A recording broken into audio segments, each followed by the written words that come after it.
Ora, viva muito boa noite, caro internauta que nos acompanha a partir das nossas páginas. Falamos especificamente da nossa página do YouTube, como também do Facebook, onde nós transmitimos o FTV Debate, que traz para si o melhor das discussões que têm a ver com os temas que marcam a atualidade nacional. E para o dia de hoje não vai ser diferente, vamos falar sobre a legalização da prisão dos gestores da LM, isto é, dos antigos gestores desta empresa estatal. Vamos também discutir em relação à crise no Partido Podemos, este que veio a tornar-se no segundo maior partido, pelo menos no que diz respeito ao número de assentos na Assembleia da República. Por último, vamos falar em relação ao bloqueio de sites de compra online, como também a escassez de divisas que preocupa a Confederação das Associações Económicas de Moçambique, CTA. Caro internauta, estes são os temas que nós propomos para si esta noite. Que comece o debate. Mesmo ao meu lado, cá no meu canto direito, tenho o deputado Sabir. Muito boa noite, deputado Sabir. Não vamos perder tempo, vamos mesmo direto ao assunto, mas é claro que tem também o espaço para a apresentação dos seus pontos prévios para esta noite. Em breves, em 3 minutos, diga-nos, deputado Sabir, o que é que trouxe para nós como pontos prévios, mas também pode responder uma pergunta em relação mesmo à legalização da prisão dos antigos gestores da LM. Foi anunciado recentemente que eles foram detidos por conta de alguns crimes que cometeram dentro desta empresa na qualidade de gestores, pode-se considerar até mesmo gestores máximos desta mesma empresa estatal. Acredita que há risco deste processo ser instrumentalizado politicamente? Muito boa noite. Muito boa noite. Boa noite aos nossos telespectadores lá em casa, boa noite aos colegas de painel. Bem, como assunto prévio, talvez fazer menção do papel ontem que assistimos da esposa do Presidente da República, a primeira dama do país, quando sensibilizava os líderes comunitários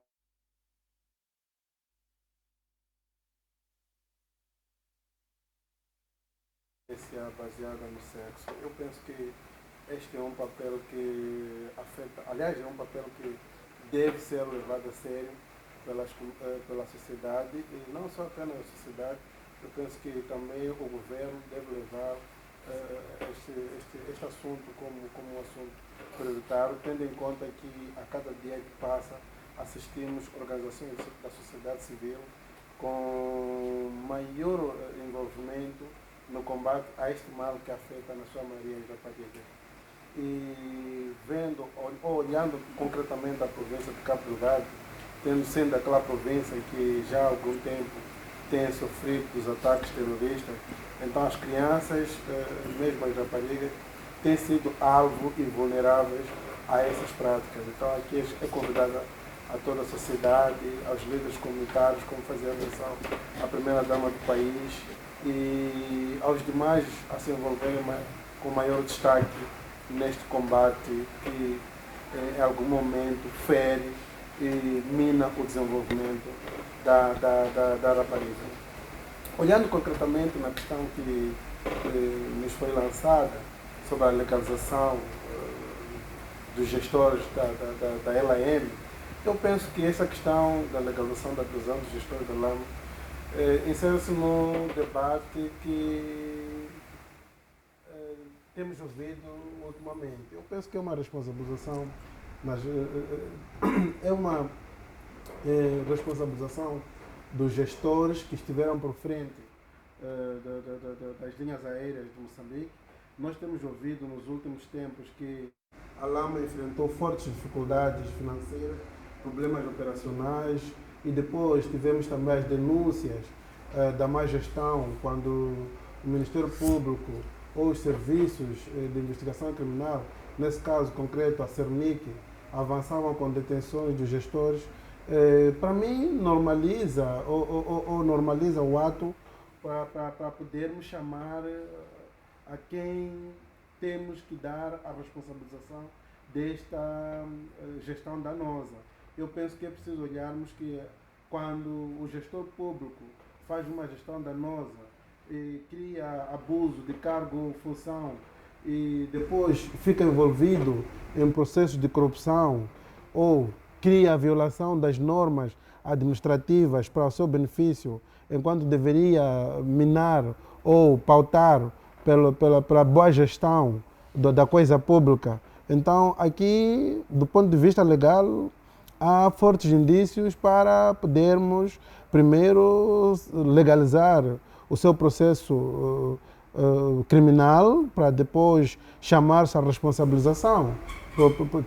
E se nós queremos tirar a verdade material, é necessário que primeiro hajam a legalização desse crime, para podermos ter aqui bases legais de podermos chamar os demais para poderem responder criminalmente nesses casos. E muitas das vezes isso existe quando há fortes indícios de práticas de crime. Eu penso que para chegar ao ponto de legalização do crime, legalizar-se estes crimes, é porque há fortes indícios de práticas de crimes, mas também podem existir riscos de fuga, de perturbação da própria investigação. Sabemos que parte deles eram altos dirigentes de Estado e, se calhar, com condições para perturbar a própria investigação ou com condições para poderem se ausentar do país. Então, penso que a legalização é mais para preservar essas manobras dilatórias que em algum momento podem comprometer a própria investigação, podem comprometer a própria saída da verdade material. E eu penso que a medida é validada por um juiz e o que se fez aqui foi submeter a estes gestores ou antigos gestores da LAM a um juiz que pudesse legalizar a sua prisão, como forma de o Ministério Público poder também trabalhar de forma mais eficaz para poder trazer a verdade eleitoral. Agora, é preciso também acreditar que a LAM é uma empresa pública e, do ponto de vista estratégico, que qualquer prisão dos gestores, isso traz uma imagem para o Estado. Ou seja, termos os gestores, ou aqueles que foram gestores de uma empresa pública como a LAM, atrás das cadeias, isso abre um espaço de diálogo, de debate, não só a nível nacional, mas também internacional, tendo em conta que nos últimos anos fomos ouvindo que até houve necessidade de podermos procurar gestores internacionais para poderem ver se tiravam a LAM da situação que estava submetida. Muito bem. Nesse caso, só para concluir, eu penso que a legalização da prisão do gestor da LAM deve ser analisada do ponto de vista de respeito ao devido processo legal e a transparência na investigação do mesmo. Então, eu penso que é um processo normal e é momento de nós, como gestores públicos, sabermos que haverá sempre responsabilidades se tivermos uma gestão danosa da coisa pública. Muito bem, muitíssimo obrigado, deputado Saber. Professor Pangaia, passo o mesmo para si. Muito boa noite. O deputado Saber fala da necessidade da legalização do crime, como também posterior responsabilização. Mas será, professor Pangaia, que esta responsabilização será acompanhada de uma recuperação daqueles que foram os bens ou até mesmo os ativos? Muito boa noite. Tem um espaço também para a apresentação dos pontos prévios. Boa noite para si, boa noite, deputado Sabir, boa noite, doutor Mulungu, boa noite, telespectadores. Estamos aqui para partilharmos aquilo que é o nosso ponto de vista relacionado com esses dilapidadores do erário público conduzido por esse governo atual. É extremamente vergonhoso o que está a acontecer no nosso país, percebermos que os dinheiros estão dia após dia a poderem ser retirados, que deveriam servir para o desenvolvimento deste país. Concretamente, a esses gestores da LAM, eles estão acusados de terem desviado pouco mais de 50 milhões de meticais, e esses valores foram sulpiados através da subfaturação. Por exemplo, há uma fatura que foi dada como uns serviços que deviam ser pagos 7 milhões, uma fatura de 7 milhões, e foi-se constatar que pagaram 15 milhões. Quer dizer, temos ali 8 milhões acima daquilo que os serviços podiam cobrar. Igualmente, tem aqui problemas de aluguer de um Boeing de carga que ficou cerca de mais de um ano sem que tenha sido operado, mas a se pagar a fatura de aluguer dessa aeronave. Tem também aqui os serviços, os contratos de karting, entre vários outros serviços que estavam a subfaturar o valor justoso. Houve um grande desfalque, mas esse é um exemplo que está a acontecer em quase todos os ministérios. Onde se surrupia valor são tais contratos que os ministérios têm estado a poder celebrar com as empresas privadas, e há dias estávamos aqui a falar dos contratos com as empresas de segurança que acabam gastando muito dinheiro e que, na verdade, os serviços praticamente mal feitos são as empresas de fornecimento de comida, são as empresas de assistência aos computadores, empresas de informática. Esses contratos constituem janela de roubo que está a ocorrer nas instituições públicas. Então, temos aqui o exemplo concreto da LAM, que o diretor-geral, assim como os outros tesoureiros, dentre vários outros, acabaram caindo nas malhas da justiça para eles poderem responder pelos seus atos. É importante, sim, que não termine apenas pela cadeia, mas termine, sim, essencialmente pela devolução desses mais de 50 milhões de meticais que se diz aqui, se pensa terem retirado. Então, pode ser o exemplo. Só esperemos que não seja um teatro, como se aproximam as eleições, seja uma forma de lavagem de imagem para poder alterar a mente dos eleitores de que este governo já abriu a visão, já se arrependeu de deixar o erário público a ser roubado, e agora já existe um controle e que vai desaguar na penalização de todos aqueles que estão a poder retirar o erário público. Tivemos o relator do Gabinete Central de Combate à Corrupção relativamente aos roubos ocorridos durante o ano de 2025, que culminaram, neste caso, com o saque de cerca de 3 mil milhões de meticais, que naquilo que se trata de recuperação está a falar de uma ninharia desse valor que foi recuperado, e, no entanto, os processos já vão lá mais de 60% esclarecidos. Então, essa situação é vergonhosa que está a acontecer no nosso país.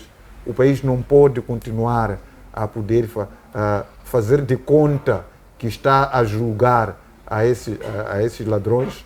Esperemos que seja provado que efetivamente esses senhores retiraram esses valores e recuperaram os valores. Eu tive que fazer uma ponte direta para responder essa questão, mas tenho um ponto prévio relativamente à maior ponte cais do mundo, que está a nascer em Moçambique e que vai ser inaugurada provavelmente dentro desta semana. Uma ponte de 936 metros de extensão que liga Canhaca, o distrito de Canhaca. E essa ponte disse que custou mais ou menos 13,5 milhões de meticais. O Canhaca é um distrito que tem cerca de 600 mil pessoas que lá vivem e vai se beneficiar dessa ponte, para além dos turistas que vão lá estar. Mas o que eu pretendo aqui questionar são as prioridades que este país tem estabelecido naquilo que são as obras que elas realizam. Eu acho que deveria haver uma consulta daquilo que a sociedade coloca como prioridade. Não estou a dizer que não é bom poder colocar uma ponte que liga ao distrito de Canhaca, mas em termos de prioridade neste momento, onde nós temos quase 35 milhões deste país que depende da N1 e que neste momento temos uma situação daquelas, e agora poder pretender beneficiar a Canhaca, qual é o valor acrescentado quando nós vamos fazer a dissertação em relação ao custear essa ponte que liga Canhaca e a N1, por exemplo. No mesmo que nós vimos, aquela ponte que liga Maputo-Catembe. Neste momento, quais são os maiores ganhos que a ponte Maputo-Catembe está a dar comparativamente a N1, neste caso. Então, eu acho que aqui este governo está a falhar em termos de definição de prioridades. Estamos numa situação difícil. Não me interprete como forma de eu estar a menosprezar a necessidade daquela ponte para Canhaca. Mas, comparativamente às necessidades que este país tem, provavelmente não se justificasse agora deste Moçambique poder ter a maior ponte cais do mundo que possa ter, e tendo em conta as dificuldades que o país está a enfrentar. E por isso mesmo estamos à espera que a previsão da sexta-feira fazer a entrega dessa ponte ao público para o uso no geral. Mas fica essa chamada de atenção ao governo para que faça a leitura correta das prioridades que este país tem e assim definir melhor aquilo que deve ser feito. Muito bem, muitíssimo obrigado. Eu só quero um minutinho. Um minuto mesmo, por favor, para passarmos ao próximo. Só para reforçar, aliás, reforçar não, eu estava a ver o comentário do professor que dizia é importante que não seja um teatro que estamos a ver na LAM. Eu penso que, se nós nos recordarmos, tem sido apanágio do discurso do presidente Daniel Chapo contra a corrupção na LAM. E isso tem apresentado, esse discurso tem sido amplo de reforço de transparência na gestão pública. Então, eu acredito que não seja um teatro. Eu penso que é no contexto da boa governação, é no contexto do combate à corrupção, e é preciso acreditarmos e darmos mérito quando existem desenvolvimentos no combate à corrupção. E é neste programa que muitas das vezes estivemos a refletir e a repudiar comportamentos de má gestão pública e a irresponsabilização dos gestores públicos. Então, quando temos situações iguais a essas, nós temos que saudar e incentivar, motivar e pronto, força ao presidente Daniel Chapo, porque tem feito este mandato como um mandato de combate à corrupção rumo a um país melhor que todos nós queremos. Muito bem, muitíssimo obrigado. Desculpe, um minuto só, não, só para poder coisa. Sabe, o que faz com que possamos considerar isso como sendo um teatro? É que logo na tomada de posse, um mês a seguir, o Machombe, ministro de Transporte e Logística, veio a dizer que 85% do tesouro está nas mãos dos cartéis. E esses cartéis até agora não foram indicados quem são. O Gabinete Central de Combate à Corrupção veio a dizer que em 2025 mais de 3 mil milhões de meticais foram roubados do erário público. Até agora, esses senhores ainda não foram ditos, não foram indicados quem são. Então, quando começa a poder aparecer esses cenários aqui, tu dá a indicação de ser um teatro. Nós queremos que esses cartéis que têm nas mãos deles 85% do tesouro do Estado venham a ser denunciados. Venham apresentar e dizer que o valor que eles acabaram dilapidando, o erário público devolvido esse valor. Esses senhores que pelo menos 60% dos processos foram esclarecidos, que nos digam quem são essas pessoas e o valor real que efetivamente foi recuperado. É essa questão que nós precisamos de conhecer, essa questão. Não só isso. Há coisas práticas visíveis que esse governo deveria agir. Como é que esse governo consegue assistir funcionários públicos a poder erguer mansões com valores muito longe do seu rendimento mensal? Na função pública, você visita uma mansão, faça um cálculo rápido do custo de um muro de vedação apenas, que provavelmente o seu custo pode equivaler a 4 casas de um cidadão comum. E entra ali, vai encontrar viaturas de alta cilindragem, com que custa? Mas é um funcionário público que está com um salário de 20, 30 mil meticais e ele conseguiu fazer aquilo, mas não há questionamento por aí. Mas há questionamento dos jovens que estão no Estrela Vermelha a comprar peças e dizem onde está a evidência de que essa peça você comprou ou está a revender. Como não tem evidência, então entregue-me lá. Muito bem. Nós estamos à espera. Mas outro apelo que estamos a dar aqui. O mesmo cenário que ocorreu no mercado Estrela, em Touros, na Matola, Majigá, tem que entrar agora nos palácios que estão lá no Costa do Sol, na Matola e em várias outras cidades para exigir evidência de rendas que eles têm para construir aqueles palácios. Não pode apenas pegar um pé descalço para aquela questão. Por que não questiona aqueles senhores que estão a erguer aqueles edifícios ali? Conhece-lhes muito bem que são funcionários, maioritariamente são funcionários do Estado. Onde está o salário para construir aqueles palácios? É aqui onde começa o processo. Temos o cenário da LAM LAM agora, temos o processo de Xai-Xai há pouco tempo.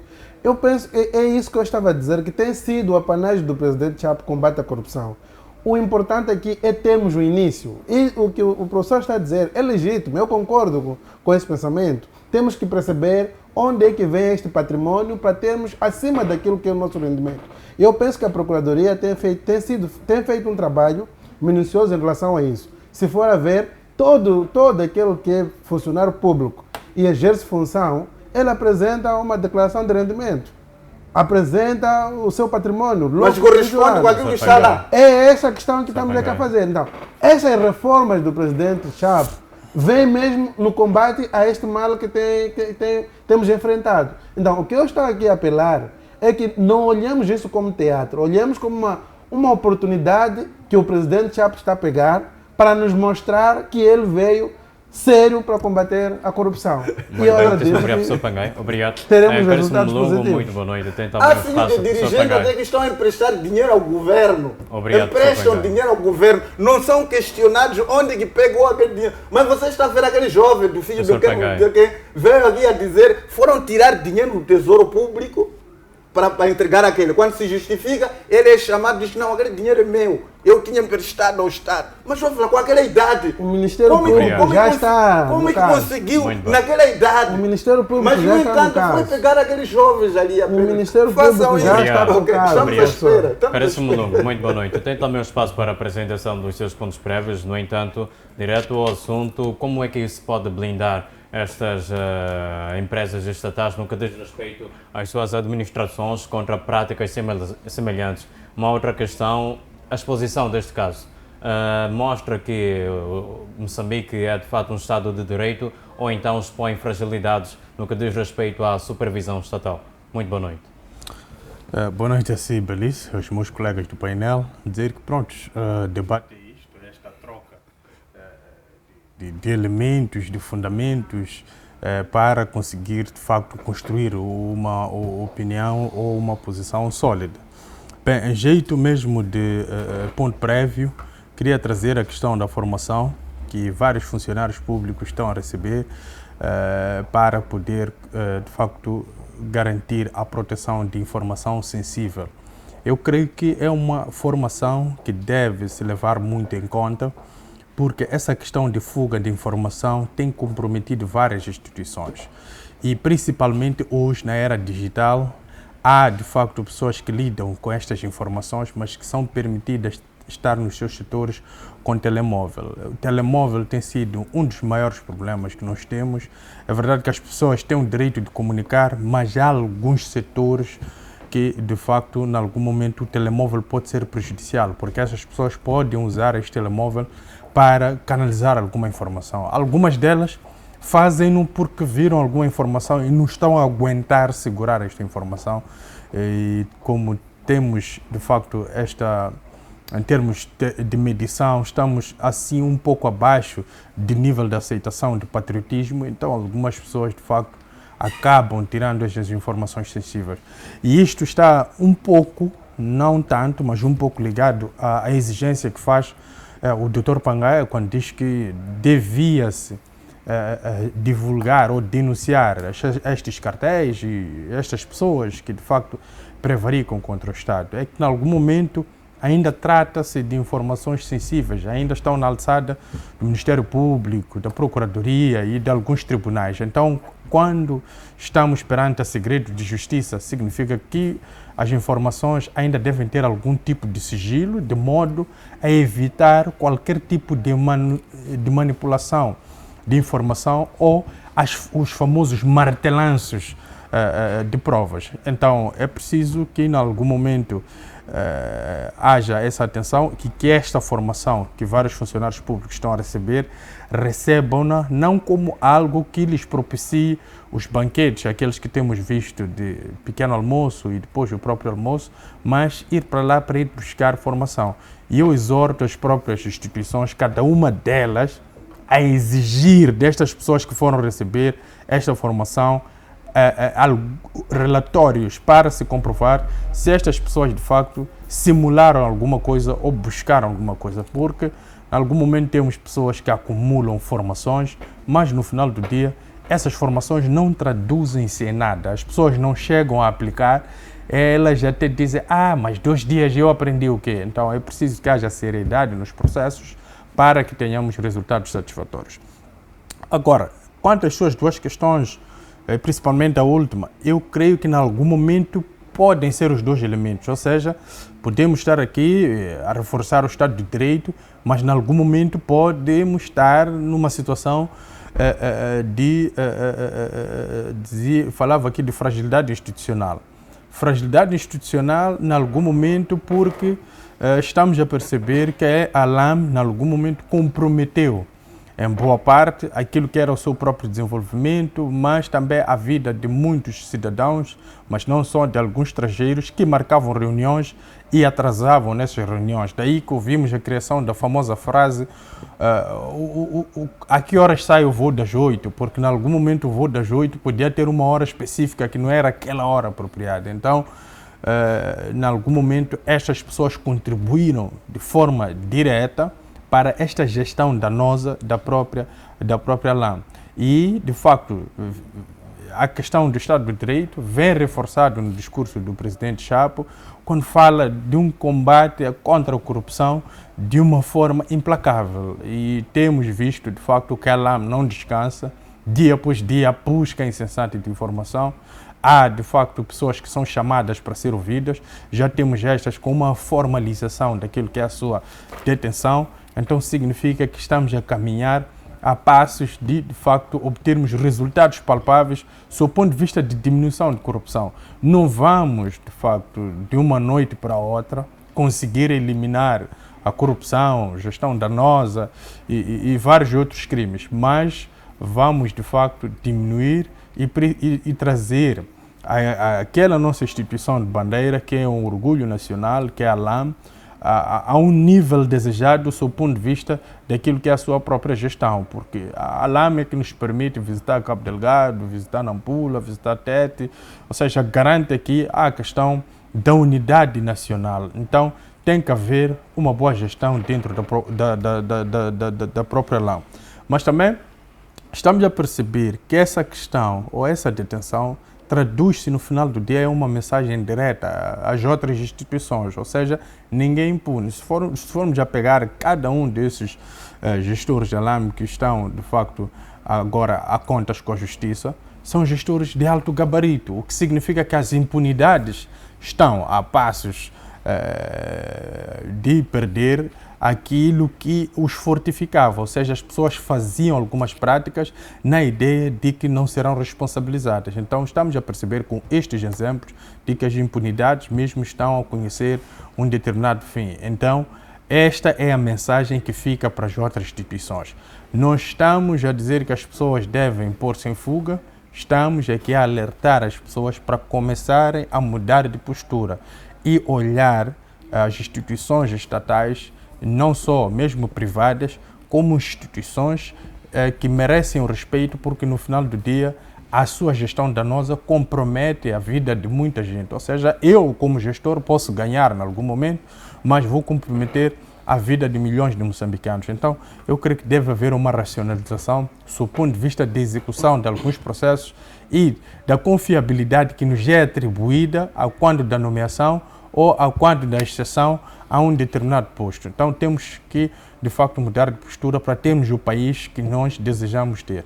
Muito bem, muitíssimo obrigado. Temos mudado de postura. O professor Pangar, estou mesmo consigo. Bem, o Caríssimo Mulungu defende que é necessário a mudança de postura. No que diz respeito à crise no Partido Podemos, já estamos a passar para um outro tema, já que queria intervir. Aproveito mesmo para perguntar a si que impacto é que esta crise pode ter na representatividade e coesão do próprio Partido Podemos, considerando as diversas alegações que têm sido levantadas, especialmente nas redes sociais e por meio de outros órgãos de comunicação social, especialmente no que diz respeito a Hélder Mendonça, que é um dos membros séniores que ataca de forma direta Albino Forquilha, líder daquele partido. Sim, eu vou poder responder a esse caso. De fato, a situação, só queria concluir o primeiro tema. A questão da corrupção na LM, ela nos traz muita raiva. Veja só, quando estávamos a falar de sobrefaturação, já tinha me referido a isso, uma fatura de 7 milhões vai ser pago 15 milhões de meticais. E depois, pagar serviços inexistentes de tradução, preparar uma fatura fictícia, fazer pagamento dessa fatura. Eu não sei como é que as pessoas têm uma postura de realizar coisas desta natureza. Ainda há dias ouvíamos, quando estava-se a falar de POS que andavam aí a circular. É terrível. Onde que essas pessoas ganharam coragem de fazer uma coisa dessa? Então há uma janela bastante grande aberta, uma janela de manobra para propiciar a corrupção. E muitas das vezes isso acontece quando aqueles que deveriam controlar, fiscalizar os serviços desses acabam pedindo favores ou dando-lhe algumas ninharias e a partir dali a pessoa ficar aberta para poder fazer e desfazer porque sabe de que aquele que devia lhe controlar lhe pede favor e tira. Por isso não terá capacidade de coisa. Mas esperemos que essa situação ela possa ultrapassar. Agora, em relação à crise no Podemos, eu acho que há crises que acabam despoletando muitas coisas no geral. Essa crise não só despoleta problemas no Podemos, porque uma das coisas foi de que Mendonça ele questionou a utilização dos 6,7 milhões, cerca de 6,7 milhões que o Partido Podemos recebe mensalmente por ter assento no Parlamento. Porque, segundo Mendonça, dizia de que o que está sendo declarado lá dentro do partido é que o partido está a receber 5 milhões. Então, onde que vai em cada mês 1 milhão e 700 mil meticais? Para onde que vai? É esse barulho que começa agora a poder acontecer. Não, mas a mim o que me inquieta é que por que razão é que os partidos com assento parlamentar devem receber o erário público? O deputado este sim, ele é colaborador do povo. E esse povo tem que pagar salário a ele. E já é pago o deputado. Com o salário chorudo que o deputado ele recebe lá. Mas, do outro lado, o partido também tem outro budget a receber. Valores avultados. Esse deve ser um tema que nós teremos que abordar.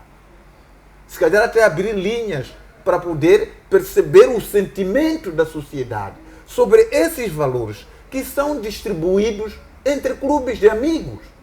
Estamos a falar de um budget de 466,6 milhões de meticais anuais que os partidos com assento parlamentar se distribuem. Temos mensalmente, cada partido, a Frelimo está a receber mensalmente 26,6 milhões de meticais. o Podemos está a receber, esse valor que estava acabando de referir, 6,7 milhões de meticais por mês. A Renamo está a receber por mês 4 milhões. MDM está a receber por mês 1,25 milhão. Olha, esses valores, para que fins que esses partidos estão a receber? Outra coisa que estou a dizer que essa crise que está a aparecer, será que os membros de cada partido sabem como é que esses valores são utilizados? A prestação de contas. Porque esses dinheiros são entregues para o partido. E o partido não é só a liderança. O partido são todos os membros. Será que em cada partido existe uma prestação de contas desses valores que cada partido recebe? Será que os membros dos partidos sabiam disto, que os partidos mensalmente estão a receber esses dinheiros? Para que fins estão a utilizar? Não será que as hierarquias de cada um dos partidos é que estão a abocalhar esses valores? Há relatórios de conta em que os secretariados de cada partido prestam para justificar os valores que eles estão a receber mensalmente. Isso estamos a falar no nível interno. Então, Mendonça veio despoletar um caso extremamente melindroso que vai pôr em causa a todos os partidos que estão a receber esses dinheiros. Porque todos os membros agora devem estar conscientes de que o seu partido, que tem assento parlamentar, está a receber esses dinheiros. Você sabia que recebia esse dinheiro? E você se sabia, tem o conhecimento da utilização desse dinheiro dentro do partido? O que faz esse dinheiro dentro do partido? E por que razão é que o cidadão comum ele tem que contribuir através de impostos para pagar o funcionamento de máquina política de cada partido? Qual é a razão? É por essa razão, afinal de contas, que estamos a ver essas disputas todas de Mafuta e mais outros aí que não querem alargar o poder. Estamos a ver, não é um acaso isso que está acontecendo. Veja só que esses partidos encontraram uma janela de roubar o nosso dinheiro. Primeiro, fazem tudo de preparar um partido aí de maracutá. É aprovado, já tem dinheiro para fazer campanha. Campanha que nunca faz. E está à espera de uma outra janela de, quando conseguir algum assento parlamentar, mais outro dinheiro que vai ter mensalmente. Muito bem. Então, virou um negócio. E nós temos que aturar essas brincadeiras. Muito bem.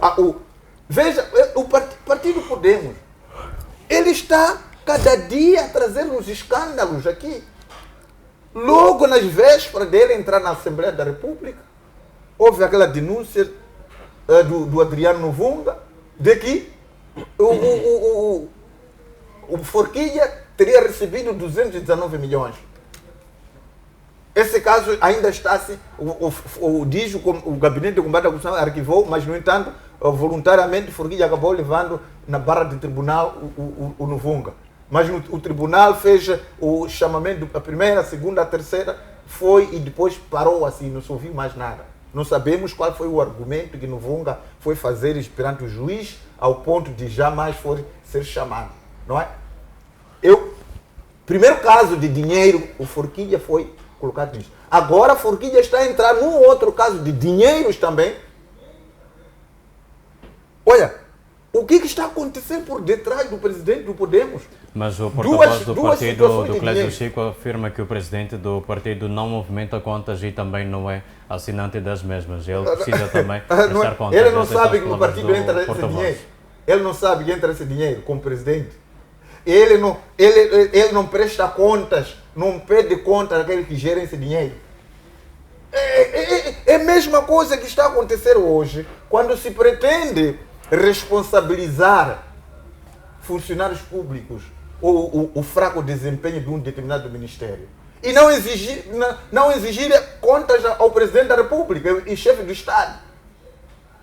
O chefe do Estado é também chefe do governo.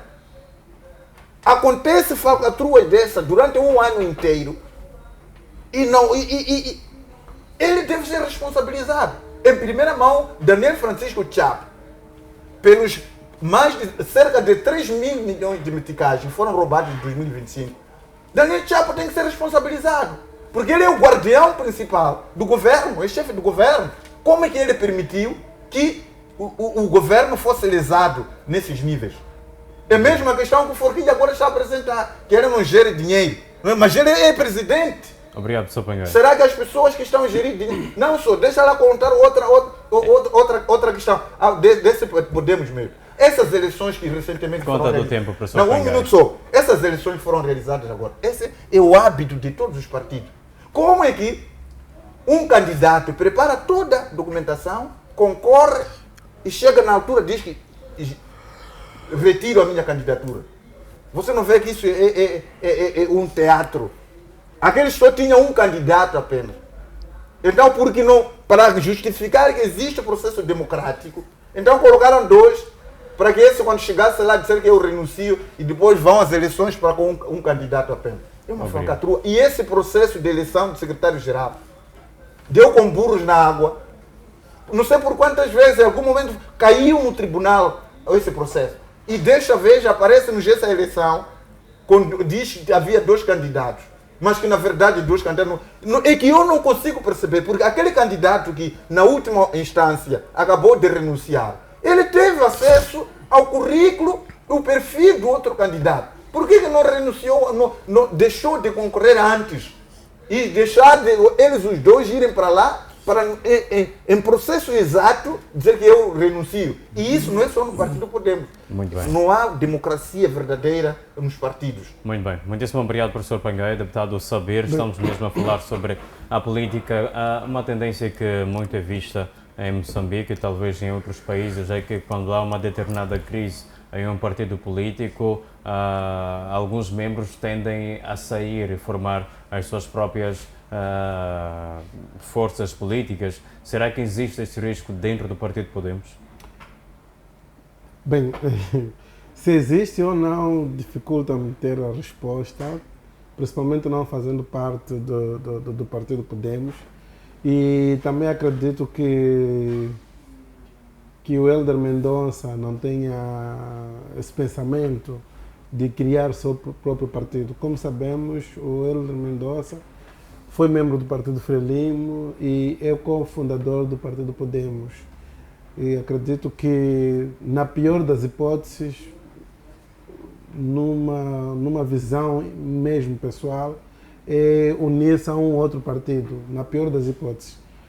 Mas acredito também que não seja o pensamento ideal, aliás, o inicial, porque o que percebi é que a tendência é levar ao tribunal a decisão que foi tomada. Agora, é preciso percebermos também que essa suspensão interna do Hélder Mendonça é oficialmente um pensamento para a liderança, as lideranças moçambicanas.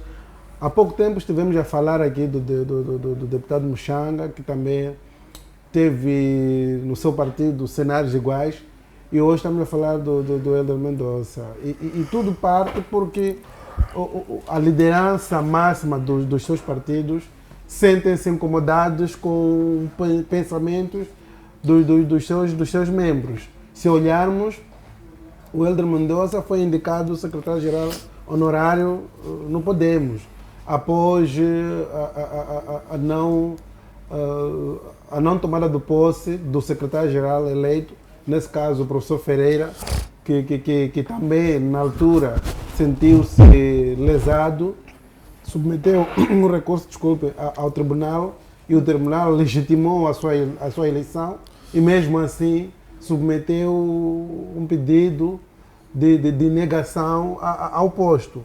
Então, quero acreditar que no meio de essa toda a situação, se calhar cenários iguais a esses vinham acontecendo.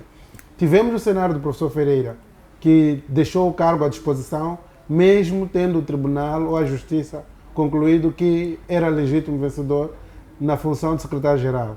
e por seu turno o presidente Forquia, que é presidente do partido Podemos, indicou por sua confiança, não por um processo eleitoral que defende os estatutos dos partidos políticos em Moçambique, mas por uma indicação da direção, foi indicado o Helder Mendonça como o secretário-geral interino, honorário. Enquanto exercia a sua função de secretário-geral, penso que foi deste momento que viu que alguma coisa não estava bem em termos de gestão dos recursos que tem recebido do Estado. E fez esses questionamentos. Para onde é que vão parte dos fundos? E a resposta é essa. Então, aqui o que eu penso não é olharmos se os membros têm a possibilidade ou correm o risco de criar os seus partidos, mas é olharmos para onde é que vão ou como é que são geridos esses fundos que no final do dia é do erário público. Estávamos aqui a falar da gestão danosa dos gestores públicos. Tudo bem, mas também temos aqui verificado a gestão danosa dos recursos do Estado alocados aos partidos políticos. Porque pensarmos que, se calhar, o recurso que é enviado aos partidos com assentos parlamentares não é bem-vindo, eu penso que estaríamos também a destruir aquilo que nós chamamos de Estado de Direito Democrático. Se nós pautarmos por um Estado de Direito Democrático, assumimos que estes partidos com representação parlamentar têm direito a uma verba vinda do erário público para o funcionamento dos seus partidos. Neste caso, o Podemos, como segundo partido, ou o partido com maior número, ou o segundo partido com maior número de assentos parlamentares, tem uma verba. Então nós temos que auditar e sabermos como é que esse orçamento está sendo usado.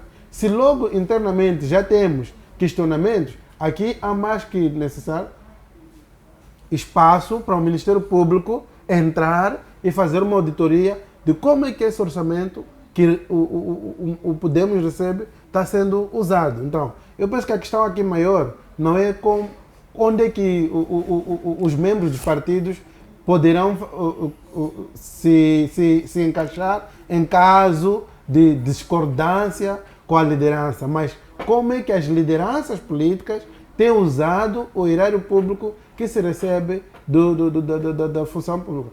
Olhemos que, mesmo em época de campanha, tivemos a Comissão Nacional de Eleições a reclamar de relatores que não estavam sendo apresentados, porque alguns candidatos, até partidos políticos, não conseguiram submeter os relatores financeiros para o encaixe das segunda ou terceira tranches dos seus valores. Então, é aqui onde nós temos a gestão danosa. Então, começamos com partidos. Hoje estamos a dizer que Podemos ter intenção de governar. Ainda não está a governar, mas já tem problemas de gestão danosa de determinados fundos que recebe. Entre outros também que foram candidatos em processos eleitorais, que antes de começarem a ter uma gestão um pouco mais ampla, com pequenos orçamentos que têm recebido, já têm dificuldades de poder responder, poder fazer seus relatórios financeiros e discriminar em sede do seu conselho ou congresso como é que esses valores estão a ser usados. Então, eu penso que há uma dificuldade e faço uma ligação com o que o professor falava aqui quando falava da LN, como é que nós vimos pessoas a desviarem e depois não responsabilizando. E eu sempre tenho dito que tudo parte da nossa escolaridade. E o professor é professor de profissão. Eu penso que é aqui convidado, em sede das aulas, a termos que pautar por aulas patrióticas e também incentivarmos a uma gestão boa, porque essa gestão danosa, nós estamos a falar hoje da função pública, mas se nós formos a ver, até afeta socialmente. Essas pessoas que nós hoje estamos a reclamar, se formos socialmente também, vamos encontrar pequenas lacunas na gestão social. Então, falamos ontem que o professor Novunga e o presidente Podemos estavam em crise por causa de orçamentos. Hoje é o Helder Mendonça, também em crise por causa de orçamentos. Ontem era o STAI e o Podemos, então é um processo contínuo que no final do dia eu penso que são atitudes de determinadas pessoas. E essas atitudes passam necessariamente por um processo de ensino e aprendizagem ou hábitos e costumes. Então, somos aqui todos convidados a termos que pautar por princípios e valores que agregam melhor a nossa inserção social.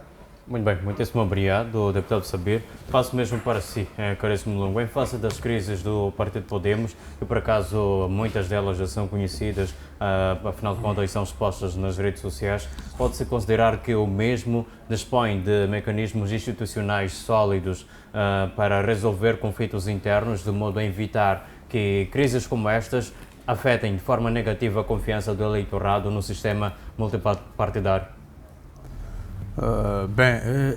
É uma questão interessante e também é uma forma de ser e estar na política que não deixa, por sua vez, de ser interessante devido ao contexto em que nós temos a nível nacional. E se nós formos a observar, os partidos políticos em Moçambique e em África conseguem estar sempre à ribalta quando tem escândalos, ou seja, quando os partidos políticos desenvolvem boas atividades, não são dadas muita atenção. As atenções sempre são viradas quando há escândalos lá dentro ou há determinadas crises.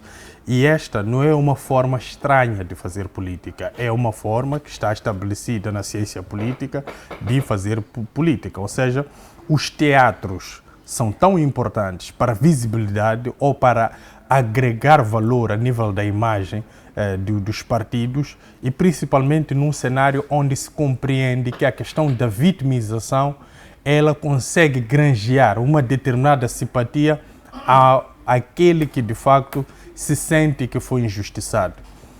Se nós formos a fazer aqui projeções, temos dentro de 2 anos eleições autárquicas. E se nós pegarmos o Mendonça com essa projeção que está a ter nesta dimensão de vítima, pode-se considerar que o Mendonça pode conseguir algum tipo de resultado, pode não ser tão satisfatório a nível da cidade de Maputo concorrendo.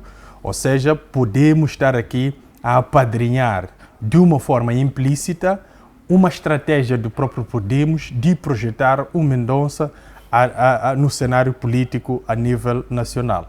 Esta é uma primeira hipótese. A segunda hipótese é que o próprio Podemos precisa de elementos para poder se posicionar a nível da própria política para não cair no esquecimento, porque isso é muito importante. Os partidos políticos sobrevivem de aparições, de intervenções em questões pontuais. E não havendo, em algum momento, capacidade de se impor quando temos fenômenos sociais e políticos, é preciso criar cenários para aparecer. E este pode ter sido um cenário que se criou dentro da própria Podemos, estrategicamente para poder fazer o Podemos ficar na ribalta, ou seja, domina os debates desde a semana finda e esta semana. E isto é importante para o próprio Podemos. Fala-se de uma forma crítica ou de uma forma positiva, mas o mais importante para um partido político é que esteja-se a falar deste partido político.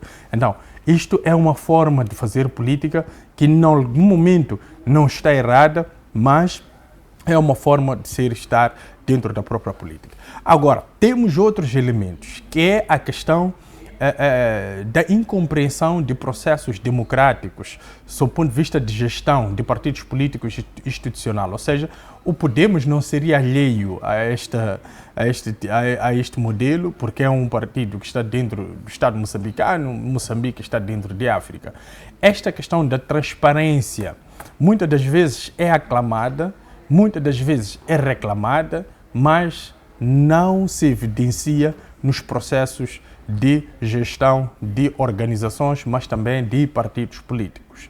Porque, em algum momento, existem elementos dentro de cada partido político, evidentemente em outras organizações, que não estão lá para, de facto, fazer a máquina partidária funcionar e trazer resultados palpáveis. Estas pessoas agem em benefício próprio.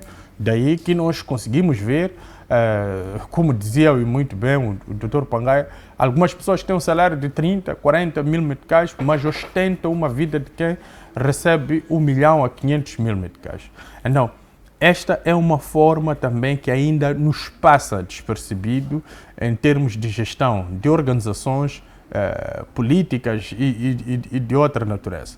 O outro, porém, é que parece-me, de forma intencional, que alguns membros de partidos não conseguem tratar os assuntos a nível interno e a portas fechadas. Ou seja, todo tipo de escândalo deve sair ao público e deve-se usar o novo tribunal que nós temos. O novo tribunal que nós temos chama-se Facebook. É lá onde a juíza faz-se despacho e dá-se sentenças às pessoas.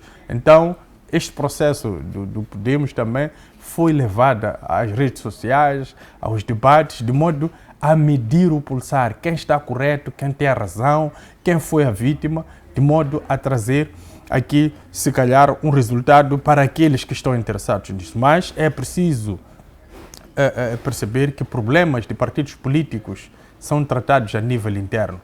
Quando não há disciplina partidária, as percepções que ficam é de que não há seriedade dentro dos partidos políticos. Se nós formos a buscar um exemplo, temos o Partido Frelimo, que é o partido mãe em Moçambique, tem as suas rixas internas, tem as suas divergências entre os membros, discutem internamente, mas dificilmente esses problemas escapam para a asta pública, porque há uma disciplina, porque há uma organização a zelar por ela no final do dia e principalmente aos seus objetivos. Então, eu creio que por aí podemos ter algum tipo de exemplo para poder, de facto, resolver algumas questões. Ou seja, não são novas, algum partido já os teve, então é preciso que nós usemos os exemplos passados para poder contornar os problemas no presente. Muito bem, muitíssimo obrigado. Desculpa. Vai ter o seu tempo, Sr. Pangaia, peço só Mas olha, algum... era para não perder o fio de coisa. Tudo bem, Assim, 2 minutos, por vai favor. haver problemas 2 aqui minutos. de conexão. É o seguinte, a questão da disciplina partidária é essa que está a afundar o Partido Frelimo nos dias de hoje. O desempenho do Partido Frelimo acabou cada vez mais estando abaixo do nível que se esperava em 75. Então, é que o membro, ele não se pode criar condições de controlar a mente do membro. Quem não deve, não teme, que se faça coisas verídicas. Muitas das vezes existem ditaduras.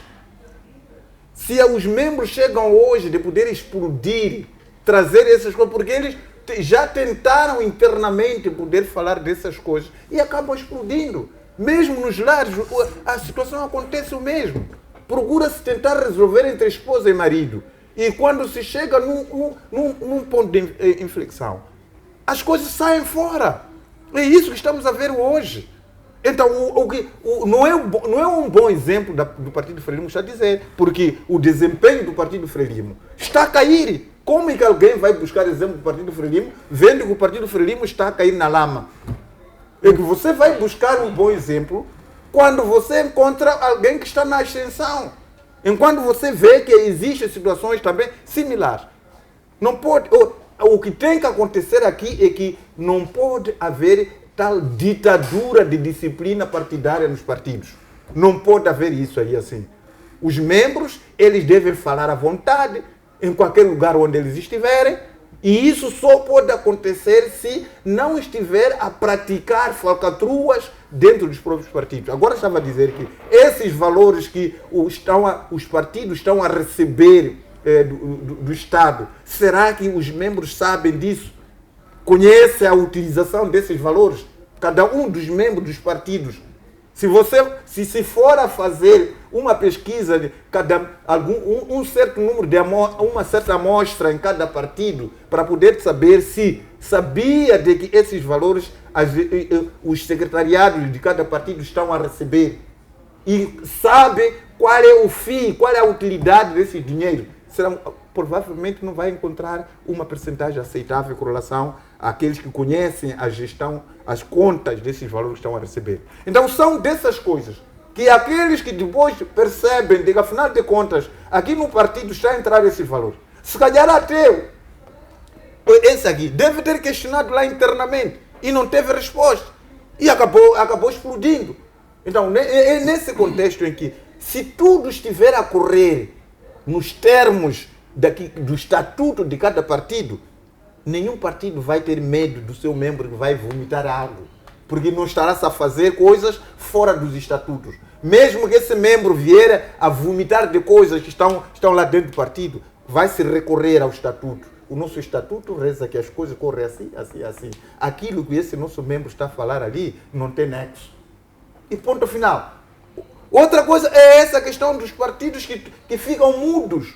São acusados de coisas que mancham ou mesmo dizem verdade. Mas pura simplesmente os secretários gerais de cada um desses partidos não aparecem para poder purificar a imagem do partido com relação às informações que caem sobre esse partido. Ficam em silêncio. E as populações vão consumindo essa informação, vão conotar ou mesmo dizer que aquela informação foi dita é verídica para aquele partido. Então, esse é um alerta para todos os secretários gerais de cada partido. Quando alguém vem poder falar que o partido X faz isso, vimos na campanha, a dizer que os membros da Frelimo fizeram isso, fizeram aquilo, não sei lá o quê, mas o secretário-geral não apareceu para poder desmentir ou não. E aquilo colou, champou-se no partido Frelimo. Muito bem. Então, é preciso que haja em alguma... É verdade que pode não responder todas as acusações, mas aquelas que impactam a vida de uma organização. Eu vi agora a Associação dos Juízes acabaram lançando uma carta a desmentir aquilo que o Jorge Pachoneia andou a referir, não é? Nas suas plataformas. Porque isso mancha aquilo. Isso que é importante que tenha que se fazer. Jorge Pachoneia falou sobre algumas coisas, o comportamento de alguns juízes. E a associação apareceu, rebateu aquela questão. Então é isso que deve acontecer. Se a associação não pudesse rebater aquilo, mostrar a sua face também, tudo aquilo que Jorge Pachoneia dizia, ficava ali na mente das pessoas. Muito bem. Então essa é a recomendação de todos os secretários gerais dos partidos. Aquilo que impacta a vida do seu partido, ou delega um porta-voz, alguém para poder vir explicar à sociedade sobre a real situação. Muito bem. Muitíssimo obrigado. Quero responder, Caríssimo Mulungo, por favor. É assim, Breve, em algum momento não se pode esquecer que os partidos políticos têm funcionários, têm algumas infraestruturas, pagam renda, têm despesas. Então, em algum momento, este dinheiro que entra serve uma parte desse valor para pagar estas despesas. Então, dizer onde vai, parece que o dinheiro entra e some todo ele. Não há, de facto, um determinado lado que é canalizado e há quem parece que dentro do partido não relatório recebe de despesas. Vamos deixar por São necessários o relatório de despesas. Vai para o pagamento de água, luz, os membros têm que saber. Porque esse dinheiro é dos membros, não é de alguém, não. Muito bem. Sim, então, só mais um pouco. Então, outro porém é que temos que saber, de facto, visualizar determinados assuntos em ângulos propícios. Quando busquei a questão da Frelimo, da disciplina partidária, não misturei o assunto, falei da disciplina partidária. Agora, as consequências da disciplina partidária, isso pode ser de caráter interpretativo de cada um, mas o que fica evidente é que dentro da Frelimo, a questão da disciplina partidária, ela tem o respeito que tem e é muito importante usar este exemplo para poder, de facto, saber estar dentro de uma organização política, porque não se pode, muitas das vezes, aceitar que alguns membros dos partidos vomitem quando querem, como quiserem, como estava a especificar o Dr. Pingaia, dentro dos próprios partidos, porque há momentos e há locais apropriados a fóruns. E, em algum momento, quando o problema é com alguém dentro do partido, é preciso aproximar primeiro aquela pessoa e conversar com ela num fórum fechado e depois, não havendo consenso, aí podem buscar outros elementos para poder, de facto, obter uma ajuda. Igual ao exemplo que falava de um casal que depois explode. O próprio casal chama os padrinhos, conversa. Então, há aqui etapas por obedecer para se chegar a um determinado nível. Não é, de facto, que tudo que acontece deve vir à asta pública. Não. Isto, em algum momento, traduz-se em fragilidade em termos consensuais. E organizações políticas, elas vivem na base do consenso. Quando coisas saem fora, significa que, em algum momento, o ponto do consenso ou o equilíbrio dentro do próprio partido não está a funcionar. E outra forma de ser, ou este desenho, ou este preâmbulo que traz o Dr. Pingaia, é uma utopia, sob o ponto de vista funcional, dos partidos políticos. Então, é preciso nos inteirarmos sobre a funcionalidade de organizações políticas. Não podem ser confundidas com instituições financeiras. Os partidos políticos têm ambições e essas ambições muitas das vezes não são estendidas a todos os membros. Alguns membros sabem o foco do partido e como chegar estrategicamente a esses objetivos. E isto funciona de uma forma muito seletiva. Não é, de facto, de uma forma descontrolada, como pensa o Dr. Pingaia. Muito bem, muitíssimo obrigado, deputado Saber. Estou mesmo consigo. Vou pedir que faça a ligação com a resposta que eu gostava de dar em relação ao segundo tema, já com o terceiro. Vamos entrar logo para o terceiro tema, no que diz respeito ao bloqueio de sites de compra online e a escassez de divisas que preocupa a Confederação das Associações Económicas de Moçambique, CTA. Como é que esta decisão, na sua percepção, afeta as pequenas e médias empresas que dependem do comércio eletrónico? Bem, primeiro deixa-me fazer detalhar um pouco do comentário do professor. O professor falava aqui sobre a comparação para o Partido Frelimo aos outros partidos em relação à disciplina partidária e no seu discurso dizia que isso está a minar o Partido Frelimo. Eu penso que não é verdade, e se calhar porque não faz parte dos órgãos internos do partido, pode estar aqui perante o cenário igual e ter essa informação que tenta partilhar que não é real. Só para elucidar, o Partido Frelimo é um partido coeso e a disciplina partidária em nenhum momento compromete aos membros nem a direção do seu partido. 2. O Partido Frelimo tem a sua sede própria para fazer a justificação dos fundos que é recebido. Ao nível das células, nas sessões das células que é feita a apresentação de contas e a sua discussão, e o Comitê de Verificação, o que neste caso nas células é a delegação, faz a ligação do que recebeu, do que o órgão recebeu e o que justificou. Ao nível do distrito e da província, temos os comitês provinciais, que também é o momento para apreciação do relatório de atividades e relatório financeiro da organização. E ao nível central, temos o Comitê Central. O Comitê Central também faz a apreciação das atividades realizadas do partido e também faz a apreciação das atividades financeiras que o partido realizou nesse período entre as sessões do Comitê Central. Então, temos um órgão onde discutimos essas questões. Em casos de crises, todo partido, todo o sistema político tem determinadas crises. Também temos as suas próprias sedes onde nós discutimos. O professor é testemunha disso. Tem assistido vários fóruns pelas redes sociais ou pelas televisões que os membros do partido fazem as suas discussões. Não é em redes sociais que discutimos para encontrarmos consensos e quando encontramos, a partir daquele momento, o partido continua. Indo concretamente à questão que nos fazia em relação ao banimento das compras online. Eu penso que é uma questão muito preocupante. Estamos a falar aqui da situação da economia, estamos a falar das divisas e num passado recente tínhamos aqui o presidente do Conselho de Administração, nesse caso o governador do Banco de Moçambique, a assumir que não tínhamos problemas de divisas. Passando algum tempo, depois também veio com uma nova retórica, que de facto temos problemas de divisas. E eu penso que o pensamento que se deve construir não é na perspectiva de banirmos com as compras online ou um apagão por parte dos bancos comerciais.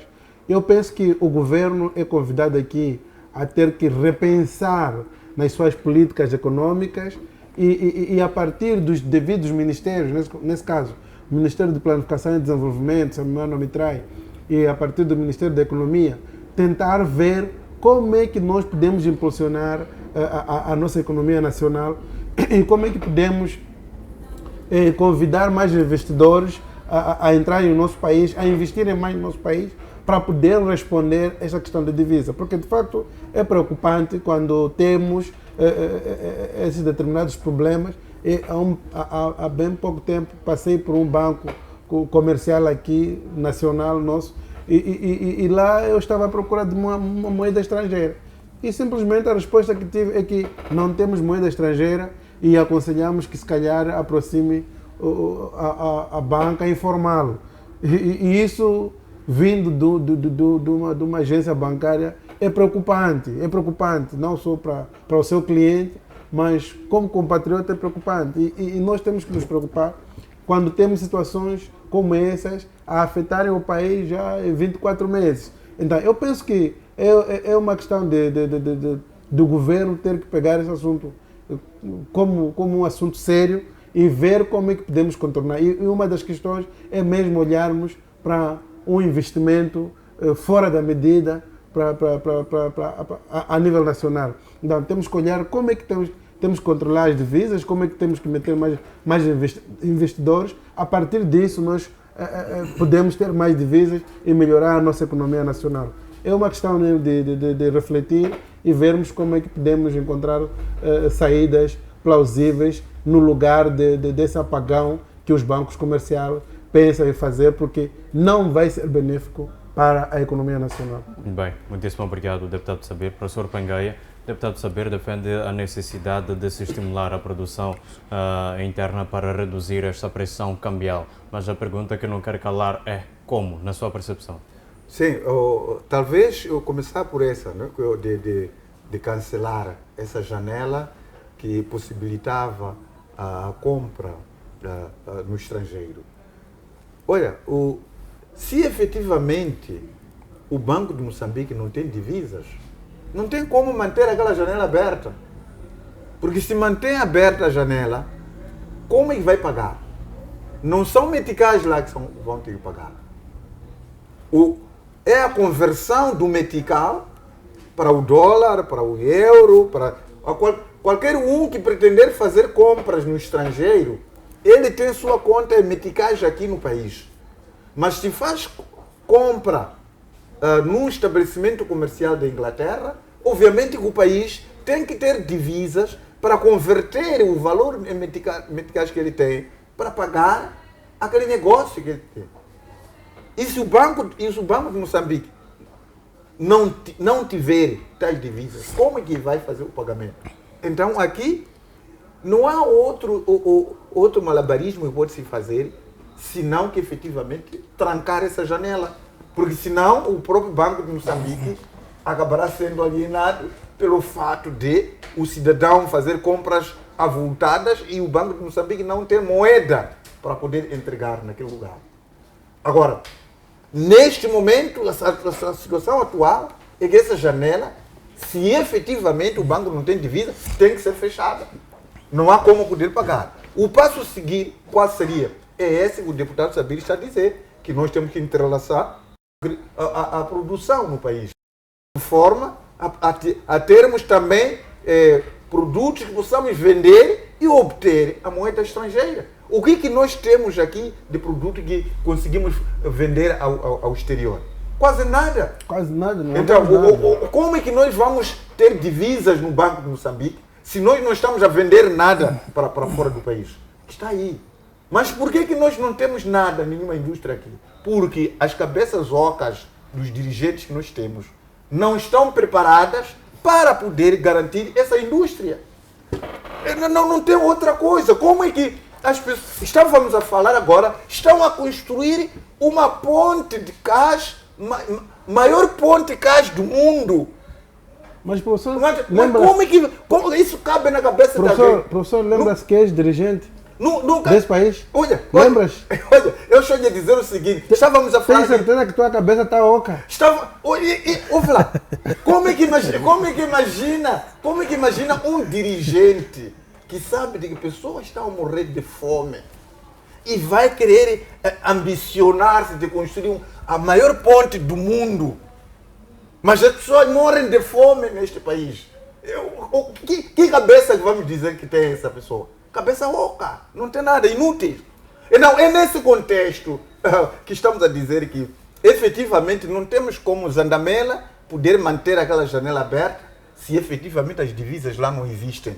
Manter aquela janela aberta significa que ele tem que assumir que existe dinheiro para transferir divisas para pagar a esses negócios que as pessoas estão lá. Pior até, muitos desses que andam a tirar o erário público, não sei quantos milhões de meticais acumularam nas suas contas, que não ensaiam de fazer compras avultadas, não sei lá de quantos euros, quantas libras, não sei lá o que o país tem que tirar para poder pagar isso. Não há como fazer isso. Então o que tem que se fazer efetivamente agora é garantir com que o governo de Moçambique despeje todo o Conselho de Ministros e pegar outras cabeças, meter no Conselho de Ministros para ver se eles possam trazer estratégias de como poder entrelaçar a produção no país. Porque aquelas cabeças que estão no Conselho de Ministros, não podemos esperar do entrelaçamento da produção no país. Não há como. Muito bem.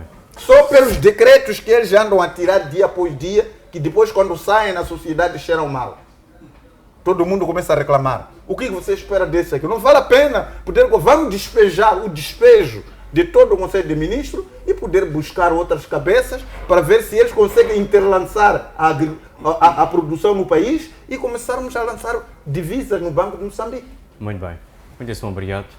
Caríssimo Mulungu, vamos possivelmente para a última pergunta sobre o tema. No entanto, acredito que haverá espaço para uma pergunta de fecho deste programa. O país, na sua percepção, tem estratégia clara para equilibrar o controle cambial e inovação digital para manter aquilo que é o mercado online sem prejudicar esta mesma área? Bem, essa questão de plataformas de pagamento online é preciso que seja tratada com uma determinada atenção.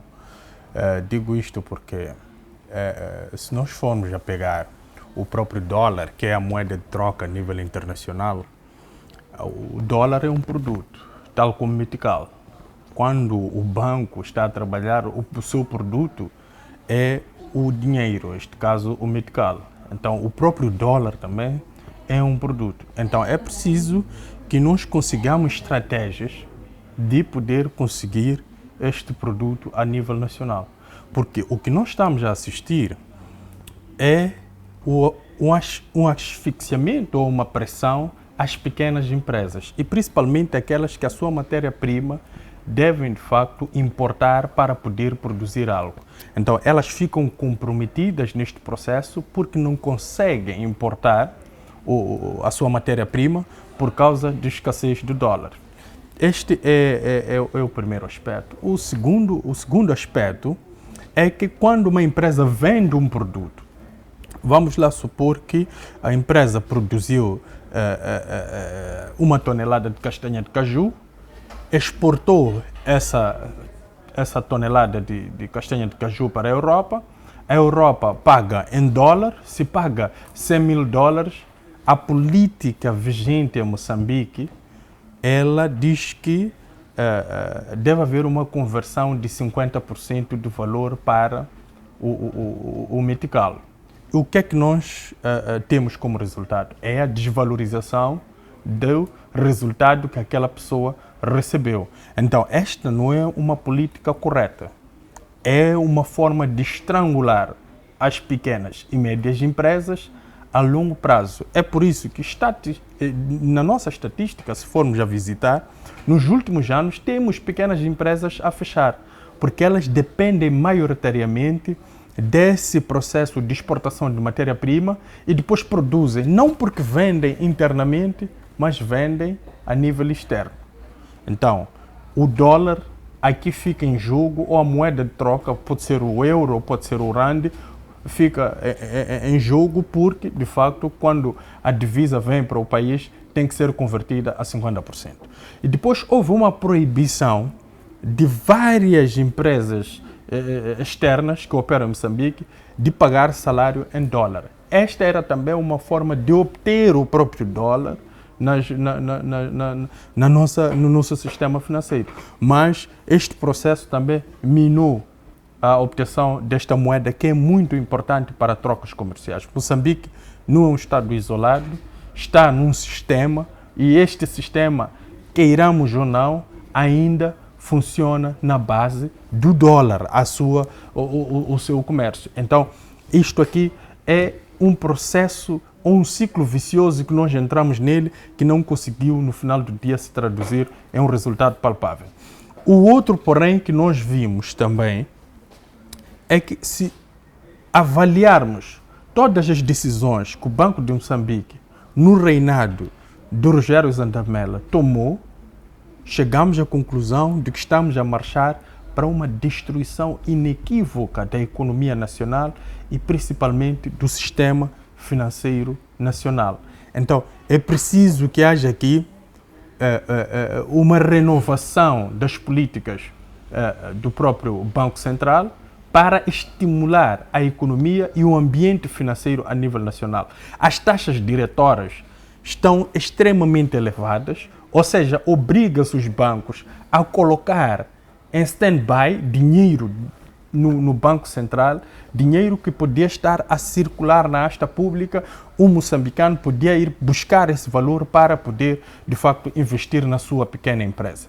Então, são políticas que, em algum momento, podem ser benéficas para um Estado do primeiro mundo. Mas para um Estado como Moçambique, em via de desenvolvimento, essas políticas têm se demonstrado, de facto, como nó de estrangulamento da nossa economia. E, a nível social, que é muito mais importante e preocupante, é que as pessoas que não conseguiram emprego, as pessoas que não conseguiram, de facto, ascender a uma universidade para poder fazer o seu ensino superior, viram nas plataformas digitais um refúgio para conseguir, de facto, fazer a vida. E se nós fecharmos estes canais, como é que fica esta massa que ganha através desses mercados? Na importação de produtos no Alibaba, no Amazon, na Shein. São plataformas que eles compram e revendem a nível nacional e para os estados vizinhos. Porque alguns estados vizinhos têm políticas por terem representatividade de marcas como Adidas ou Nike, então não podem, de facto, receber a importação destes produtos. Então, é preciso repensarmos nessa questão para não hipotecar esta juventude. Outros têm plataformas como YouTube, como TikTok, que são, de facto, plataformas que remuneram. Se nós fecharmos estes canais eletrônicos de remuneração ou de pagamento, comprometemos, de facto, aqui uma boa densidade populacional que encontrou lá uma alternativa para fugir do desemprego a nível nacional. Então, é preciso nós repensarmos nessa questão e procurar soluções para este país. Isso não é uma questão de vaidade, mas é uma busca por uma solução que pode salvar este barco. Uma economia não funciona na base maioritariamente tecnocrática. Podemos tomar decisões tecnocratas, mas elas vão sufocar o setor social. O setor social não sabe nada da flutuação do mercado, do câmbio. Que o metical face ao dólar está estagnado há 3 anos. Não vamos explicar a mamana do mercado. O que ela quer é, de facto, um prato de comida para poder oferecer aos seus filhos. Então, é preciso que não tomemos decisões para beneficiar uma minoria e continuar a perpetuar as desigualdades sociais a nível nacional. É preciso tomar essas decisões a pensar em todos. Tem que haver o equilíbrio para podermos ter resultados satisfatórios. Muito bem. Mas Muitíssimo olha, obrigado. desculpa, uma coisa só. Peço Nesta apenas questão 12 minutos. de compras online, minutos, por favor. até o próprio Estado beneficia-se.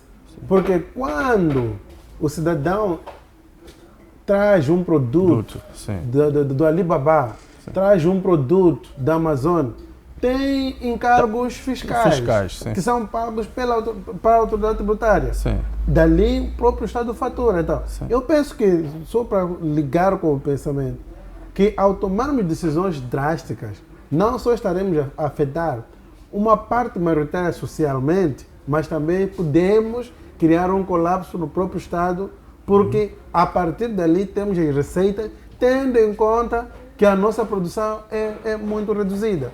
Se formos a ver, até saúde, Sim. nós Importamos daqui da vizinha medicamentos. África do Sul ou de Eswatini. Sim.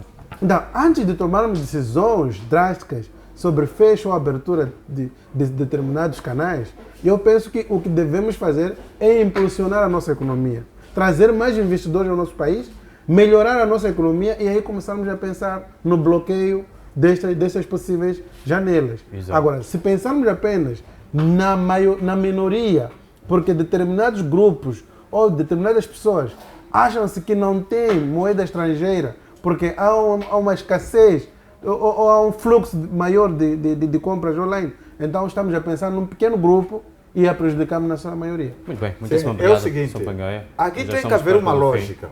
Muito rapidamente, por favor. Deve haver uma lógica. Ou alguém de direito deve verificar se essa suposta ausência ou carência de divisas que o Banco de Moçambique diz é verídica ou é fictícia. Se for verídica, não há como poder manter essa janela aberta.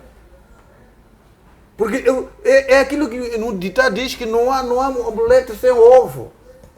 Então é preciso que se faça aqui uma investigação para se ver efetivamente em Moçambique existe ou não divisas. Aquilo que o Banco de Moçambique está a dizer, a existência, a ausência de divisas, é uma questão verídica. Porque também pode acontecer que é aquela situação de colocar uma reserva obrigatória que possa estar a sufocar o país. Temos uma reserva obrigatória que os bancos comerciais, por exemplo, eles devem garantir no Banco de Moçambique para continuar a funcionar. Então pode acontecer que a tal reserva obrigatória ela existe e seja abismal em relação aos nossos interesses. Colocar a ausência de divisas em face da reserva obrigatória que temos que ter como divisa no Banco de Moçambique. Mas o que tem servido essa reserva obrigatória muitas vezes?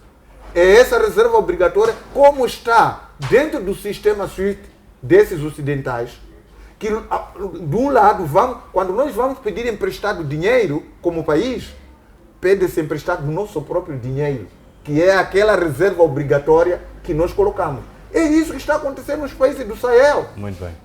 Então, é preciso que se faça, verifique-se efetivamente se existe, de fato, carência, essa suposta falta de divisas é verídica ou não. Se for verídica, não tem como manter aquela janela aberta. Muito bem. Se não for, então se abre essa janela para poder coisa. Porque como que o país vai pagar tais compras se não existe esse valor? Muito bem. Se existe, então tem que se obrigar ao Banco de Moçambique para que efetivamente mantenha essa janela aberta. Obrigado. Sim, só em 30 segundos. Muito bem.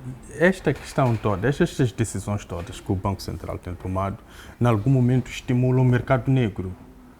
O mercado negro fica com maior fluxo de movimentos em termos de troca cambial.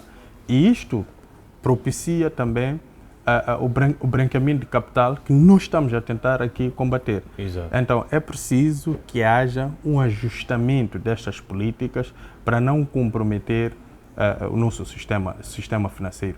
Os bancos financeiros que nós temos no país, ao tomar esta decisão, elas estão, este aviso é uma forma de criar pressão para que quem de direito tome a devida decisão. Não porque elas pretendem fazer, porque os bancos também ganham com isto.